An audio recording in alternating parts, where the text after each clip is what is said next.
ये सैंपल मालूम है, इसका उठाएंगे। हाँ विवेक भाई, बना लो वीडियो। हाँ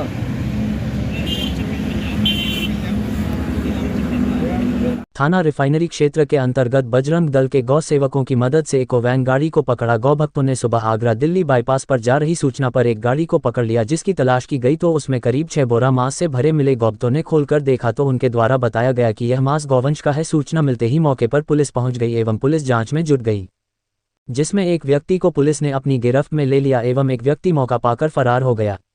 विवेक नेता, हरिओम गुर्जर, हरिवंश पहलवान, बबलू, गौरव, पवन, हेमंत, नीरज शर्मा, समीर शर्मा, सहदेव लाल, पुनीत चतुर्वेदी, मोनू, नरेश, हरि सिंह चाचा, मनोज कोहली, दर्शन सिंह, कृष्णा, गौरव एवं माधव व्यक्ति बांके बिहारी गौ सेवा संस्थान बजरंग दल विश्व हिंदू परिषद से जुड़े हुए हैं, जिन्होंने अवैध रूप से जा रही गाड़ी को पकड़कर पुलिस को सौंप दिया है। जी, जय श्री राम, वंदे मातरम। जैसा कि आप सभी को पता होगा कि अपने मथुरा शहर के अंदर में श्री बांके बिहारी गौ सेवा संस्थान बजरंग दल और गौरक्षा विभाग जो संयुक्त रूप से रात्रि में नाके का काम करता है। नाका क्यों लगाया जाता है कि गौ तस्करी व मांस की जो तस्करी हमारे मथुरा शहर में होती है, तो उसी के मद्देनज़र आज डेली रूटीन के तौर पर करीब सुबह 3:30 से 4 बजे के करीब हमारे एक गुप्तचर के द्वारा हमें सूचना प्राप्त हुई कि आगरा की तरफ से एक इको गाड़ी जो कि परिचालन करते हुए आवेद नाम का लड़का है और गाड़ी पर प्रेस लिखा हुआ है, तो परिचालन करते हुए मथुरा के प्रतिबंधित क्षेत्र डी गेट में इस भारी मात्रा में मांस को लाया जा रहा है। तो जब इसकी हमने घेराबंदी की गई, घेराबंदी करने के दौरान तो श्री बांके बिहारी टीम के द्वारा इस नंबर को आइडेंटिफाई किया गया। आइडेंटिफाई करने के बाद तुरंत इस गाड़ी को रोका गया। रोकने पे जब इसकी हमने जांच की तो पता चला अंदर करीब 5 कट्टे माल है और अंदाजित अगर हम वजन निकाला जाए तो करीब 450 से 500 किलो मांस है। और मांस का जो प्रकार है वो लाल भी हो, हद से ज़्यादा सफ़ेद भी है। तो कहीं ना कहीं अंदेशा ये दिखाया जा रहा है कि इसमें गौ मांस की मात्रा सबसे ज़्यादा है। जब ये पुष्टि हो गई तो इसके बाद हमने थाना रिफाइनरी जो पुलिस प्रशासन है मथुरा का, उसको सूचित किया गया।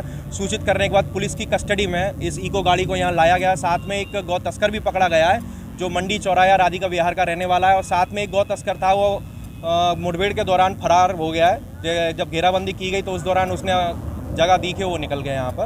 अब यहाँ पर हम लोग आए हैं और अभी हमारी रिफाइनरी CO मैम से बात हुई है कि इस तरह की जो घटनाएं इस सर्किल में हो रही हैं तो इन पर मुकदमा तुरंत ही पंजीकृत करके आगे की कार्रवाई को अंजाम दिया जाए। इस गाड़ी की 1 बजे से सूचना आ रही थी, गौमांस की गाड़ी है। सुबह 6 बजे इसको रिफाइनरी थाने के अंतर्गत पकड़ी गई है। इसमें 500 किलो के आसपास गौमांस पकड़ा गया है। 5 कट्टे हैं, एक कट्टे में कम से कम 100 किलो के आसपास है। आपको कैसे सूचना मिली इसकी? हमको इसकी 1 बजे से सूचना मिली थी मुखबर के द्वारा। उसके बाद हम इस पर लगे हुए थे, लेकिन सुबह 6 बजे हमारे हाथ आई है ये गाड़ी और इस पर प्रेस और लिख रहा है। इसकी पुष्टि कैसे कर रहे हैं कि गौमांस है ये? व्हाइट सफेद दिख रहा है, बिल्कुल व्हाइट।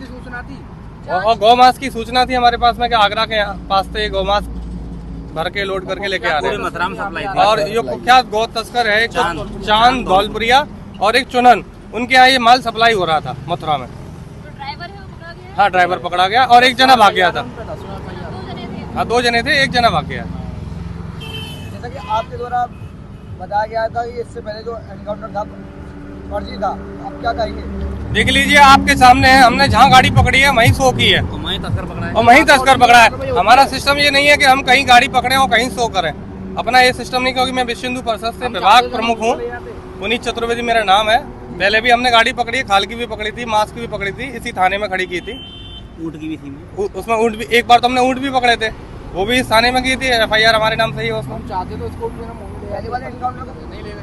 फर्जी कैसे बताया आप लोगों को? अब देखो, कुछ लोग ऐसे हैं कि कल भी हमने बताया था अभी न्यूज़ के माध्यम से कि जो अपना उन्होंने रोजगार बना रखा है और गाड़ी पकड़ते हैं, भैंस की भी पकड़ लेते हैं और फिर कहते हैं कि हमको गौ माता की सेवा के लिए इनसे पैसा दिलवा दीजिए। अब कौन सी संस्था है उनकी, कौन सा गौशाला है उनकी, हमको तो कुछ पता नहीं है। हम तो रात भर भाई नाके पे लगते हैं, कोई नाके पे तो दिखता नहीं है। लेकिन जो गड़बड़ करते हैं, कुछ तथाकथित गौरक्षक हैं वो गड़बड़ करते हैं। पुलिस की कार्यशैली क्या चाहते हैं? हम यही चाहते हैं कि अभी तक तो कोई कार्रवाई देखो हुई नहीं है। हमने तहरीर दे दी है, ना कोई डॉक्टर आया है सैंपल के लिए। पहले तो सैंपल के लिए डॉक्टर आना चाहिए था, फिर इसका वेट होना चाहिए, उसके बाद FIR होगी। पुलिस की कार्यशैली पे क्या कहेंगे? पुलिस की कार्यशैली तो हमारे लिए तो अच्छी है, लेकिन रिफाइनरी थाने पे थोड़ी सी डील रहती है। हर बार हम देखते हैं, पहले भी हमने मांस की गाड़ी पकड़ी थी तो उसमें भी बहुत डील हुई थी। काशीराम पकड़ लिए 2 बार। काशीराम में 2 बार पकड़ी थी हमने, कोई नहीं आया। छोड़ दिया था। हर जगह की पुलिस सपोर्ट करती है, लेकिन एक रिफाइनरी थाना ऐसा है, थोड़ा सा ढीला चलता है।